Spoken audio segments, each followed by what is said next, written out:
It's time for Mornings at 8 with Jonathan Mark on AM 1480 WLEA. And it's Brian O'Neill in for Jonathan Mark this morning, and we have with us live in the studio to talk about local infrastructure, Hornell Mayor John Buckley. Mr. Mayor, thanks for coming in. Hey, thanks for having me, Brian. Another gorgeous day here in Hornell. Yeah, sure is a nice day. We've got to talk about streets and bridges. Let's talk first about the street work going on in Hornell. Well, it is right. We're right in the middle of construction season. We've got some paving going on. We had some happening last week, and we've got a few more streets to button up. We just finished Spencer Ave this past week. It's Spencer Ave, at the bottom of Gypsy Hill. If you've ever been over that way, you know what kind of shape that street was in. It was just tore up over the years with potholes. And the problem with that street is it's on a hill, and you get so much runoff from up above in the town of Hornellsville, and that water, it gets under the pavement sometimes and upheaves it. So, over the years, it really took its toll. That street actually wasn't on the list of streets to be done this year, but just because of the dire condition of it, Ninth Ward Alderman Steve Schinnebarger and I, we kind of sat down and we said we need to get this street done, so let's put it up on the list. It wasn't, it's not a long street from the city limits down to the bottom of Canasteel Street. My question, how far up are you going? Well, if you go up, basically to the top of Fairview is the city limits, so you can only go to the city limits and not past that. But we got it done. We buttoned it up, a brand new street. We just repaved Hart Street and lower Buffalo Street. Buffalo Street, of course, runs along past the intermediate school, so we got some new curbing in there. And the bulk of the paving that we'll do this year and the bulk of the street work we'll do this year will be up on where the Reedman apartments are up on the hill there. And, that's a multi-million-dollar investment, private investment. No state dollars or federal dollars went into that project. So, we thought, if they're making that sort of that large investment here in the Maple City, that the city should absolutely put in a new street for them, and just to button up that project and kind of put a bow on it. And if you haven't been up there, it's absolutely gorgeous, Brian. Brand new market rate apartments up there. They're pretty much all filled. I don't think they have too many more vacancies up there. And, and Reedman is actually kind of looking around for another opportunity in the Maple City. So, that shows you the growth that we're experiencing here in Hornell, which is a positive thing. The more people that come here and live here, work here, the better off we all are. The businesses are busier, stores, there's more people shopping in the stores, more people at the gas stations, more people at the restaurants. So that's a net gain for everyone. So we're very happy with that and the trajectory that we're on. But, infrastructure plays a large part in that. And, the streets, we do have a few more that we're going to try to squeeze in this year before construction season ends. And, a couple, smaller streets. It's all things are positive, and we're moving in the right direction. Obviously, there's always some streets out there that we'd like to get to. I know some people, especially up on Crosby Street, that street is in dire need. Just let me explain the difference between some of the streets that we've done this year and the reason why we haven't done Crosby. So the streets that we've done this year, Brian, are simply what we refer to as a mill and fill. So that's basically saying we just mill up the existing surface and lay down a new surface.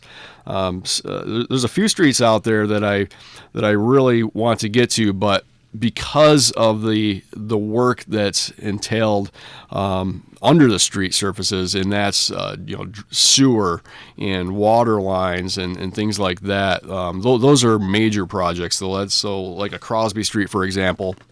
That's a multi-million-dollar project because Crosby, in particular, needs new curbing. It needs new water lines. It needs new. You could even make the case for sidewalks. So that would be a total reconstruction up there, and it's a long stretch. Crosby runs basically from Grand Street to the city limits. That's almost similar to Spencer Avenue. Not that it goes up like except that. Except it's a lot longer than Spencer Ave. Yeah. It's a lot longer than Spencer Ave. But that's one of the things I've been working with with Mitch Cornish, my superintendent of public works, Alderman Steve Schinnerbarger, Alderman Jim Bassage, who both live over there. That's something that we've been working with in collaboration throughout the year, and we're formulating a plan. And my hope is to get Crosby done, before my first term expires in a couple of years here. So for the folks up on Crosby Street, there is a plan in place, and we're working through it, and we're working through every funding opportunity that's out there whether it's through the state or through the federal government. So we haven't forgotten about if you live on a street that's in rough condition, we're aware of it. We haven't forgotten about it, and we're working to get all the streets done. Unfortunately, the money that's provided to municipalities in the form of CHIPS funding only goes so far. And CHIPS funding, we've seen small increases over the years, but it's never enough. Living here in New York State and Western New York, with the harsh winters we have, with the abuse the streets take with plowing and salting and all the treatment, and not to mention the traffic itself, streets just get chewed up, especially some of the streets up in the hills with the constant water runoff. So, it's a constant battle. We do what we can with what we have, and we'll keep chipping away at that. In your answer, you mentioned the sewers there on Crosby. As far as citywide goes, and I suppose I'm thinking of Erie Avenue and all that especially, how is the sewer situation in Hornell? It's improving. The sewers, it's one of those things that I've talked about before on air. Sewer and water, two things that everyone in the city relies on, but you don't really think about it unless something goes wrong. Those are two things that we take for granted. We have a water filtration plant and a wastewater plant that both work every second of every day, and these are multi-million-dollar operations. And it takes a lot to produce a cup of water. When you turn on your kitchen faucet, or you turn your hose on, or you flush your toilet, that water.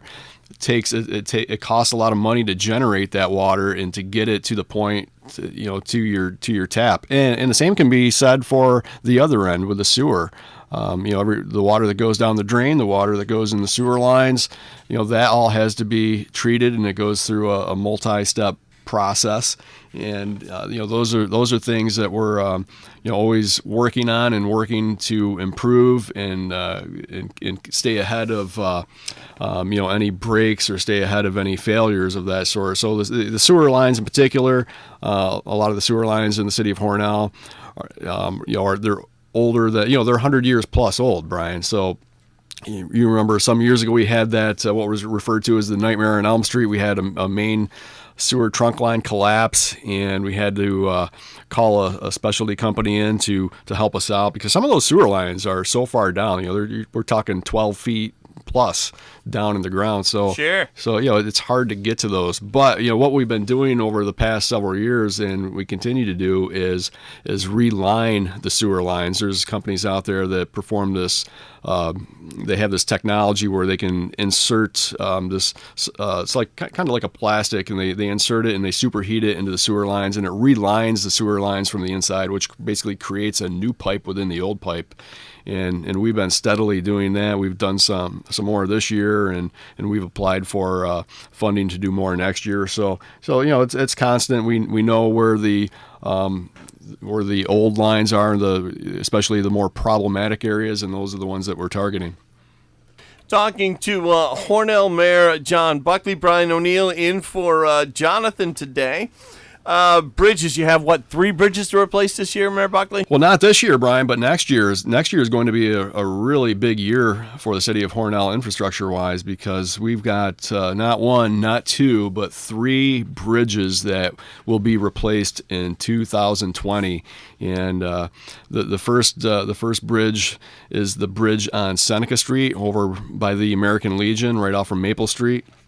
That bridge will be replaced. It'll be totally torn out and replaced. And that's an old bridge. And much like the streets, the bridges the weather and the conditions take its toll on those things, and the surface on that bridge has been pretty rough over the years. Every winter we're out patching it, and then in the summer we patch it again. But it'll be nice just to get rid of that one and put a brand new one in. The other one is the box culvert bridge. It's right so on East Main Street.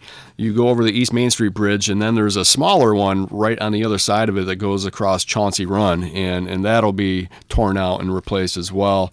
And third, but certainly not least, is the Canasteel Street Bridge, and that bridge is that's over in the 9th Ward, and the sidewalk on the one side has been closed for a number of years because just the under part of it has just been deteriorated to the point where you can't even fix it. So that'll be nice to get rid of that bridge and get a new bridge. Of course, we have a brand, pretty new bridge over on Grand Street. Within the last several years, we put that in, and we have 3 that go across that Crosby Creek area right there, and the third one being South Division, and that's one that we'll continue to repair in the meantime. Hopefully, we can get some funds down the road to replace that one, because that would be a nice project.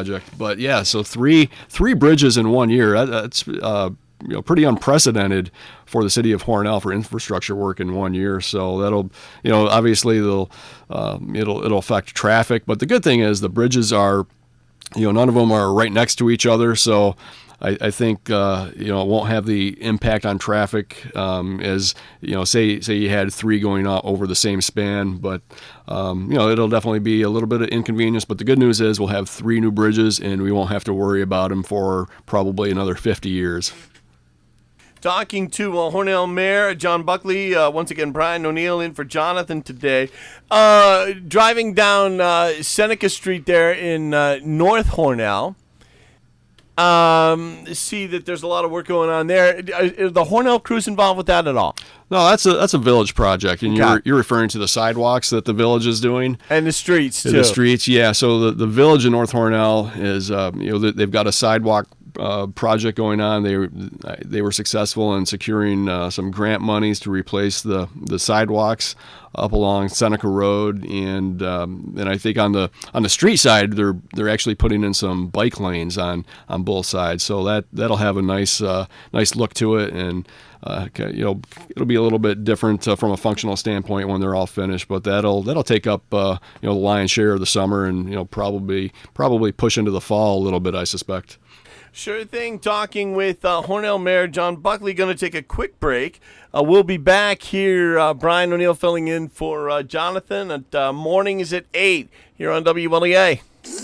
From the Fox Sports Studios in Los Angeles, here's Eddie Garcia. In baseball games of note, it was a battle for first place in the AL Central, with the Indians beating the Twins 7-3 in 10 innings. Carlos Santana's grand slam in the 10th was the difference, as Cleveland moves into a tie with Minnesota for the top spot in the AL Central. They're also tied for the number 1 wildcard spot in the American League. Cubs over the Reds 6-3. Chicago's lead atop the NL Centrals at 2.5 games on St. Louis. Cardinals kept pace with an 11-2 win over the Pirates. St. Louis is also the number 2 wildcard team in the National League. Nationals cool off the Mets with a 7-4 win, snapping New York's 8-game win streak. Washington holds the number 1 wildcard spot in the National League, while New York falls a game back of the number 2 wildcard spot in the NL. Brewers were shut out by the Rangers 1-0. Milwaukee's a half game out of that number 2 wildcard spot in the National League. Giants over the Phillies 9-6. Philadelphia falls 2 games behind that number 2 wildcard spot in the NL. A's over the White Sox 2-0, while the Rays shut out the Mariners 1-0. Tampa Bay still has a game and a half lead on Oakland for the number 2 wildcard spot in the American League. From the Fox Business Network, Tyson Foods says today it will meet with workers from its meat processing plant near Kansas. A fire shut down the plant on Friday night and caused significant damage. Tyson says it will provide some guaranteed pay to the employees. The facility had approximately 3,800 workers. The beef plant has been closed indefinitely. Investment firm BlackRock is about to own most of Sports Illustrated, Nine West, and Aeropostale. The Wall Street Journal says the private equity firm is buying the controlling interest in Authentic Brands, parent company of those businesses. BlackRock is the world's biggest money manager. Goldman Sachs has lowered its forecast for the economy, citing the impact of the trade dispute, and futures are lower this morning. On Friday, the Dow was down 90, NASDAQ dropped 80, and the S&P was down 19. With the Fox Business Report, I'm Jenny Cosola.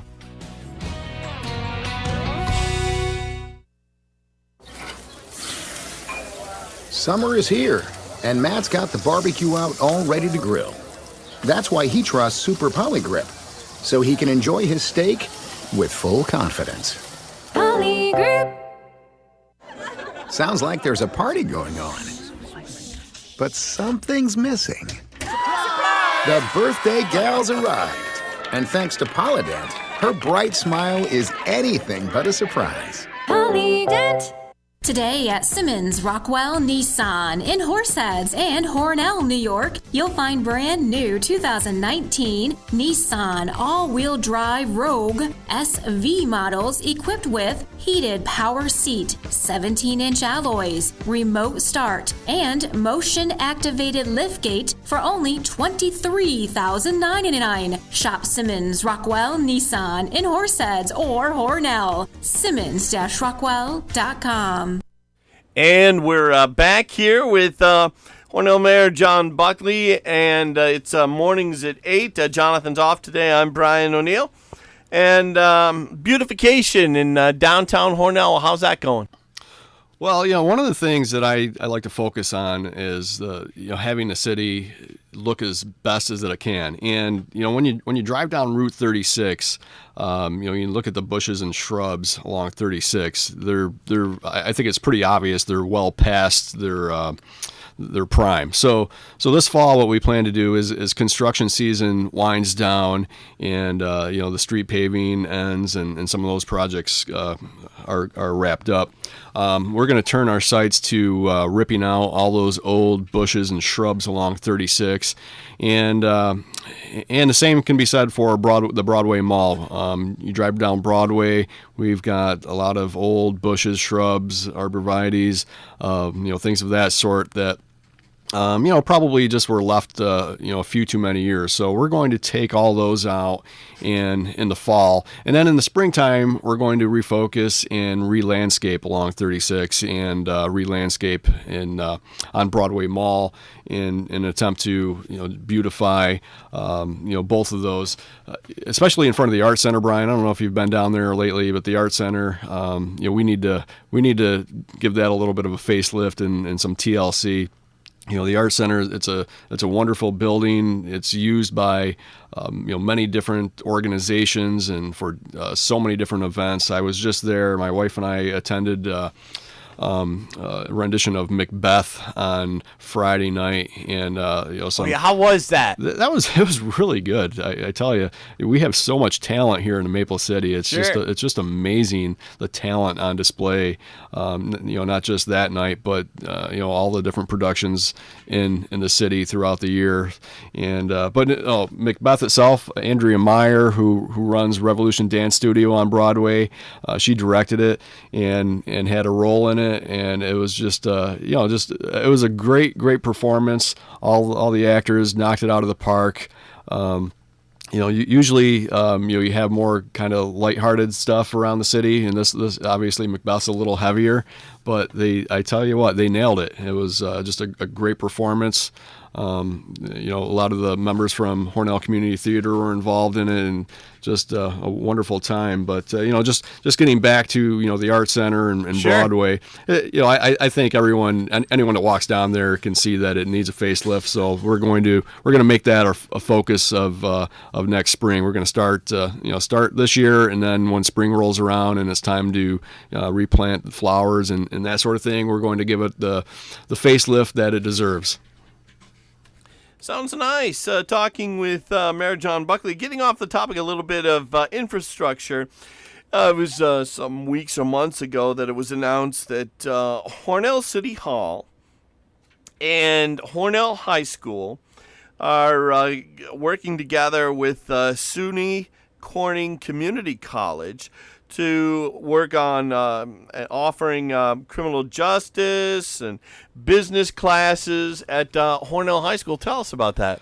Well, that started with a couple of email correspondence between myself and some officials from Corning Community College, and just really just exploring the idea or the possibility of bringing college courses to Hornell and offering those to the masses. And from those emails turned into phone calls, and the phone calls turned into video conferences, and before I knew it, I was going out to breakfast with some of the Corning officials, and we really, as we were going down the road and exploring the possibilities, and it started to look like it could happen. There was a willingness on Corning Community College's part to do this, and obviously, I thought it was a great idea to bring those college courses to the city. So we got the school district involved, and Superintendent Jeremy Pilati, and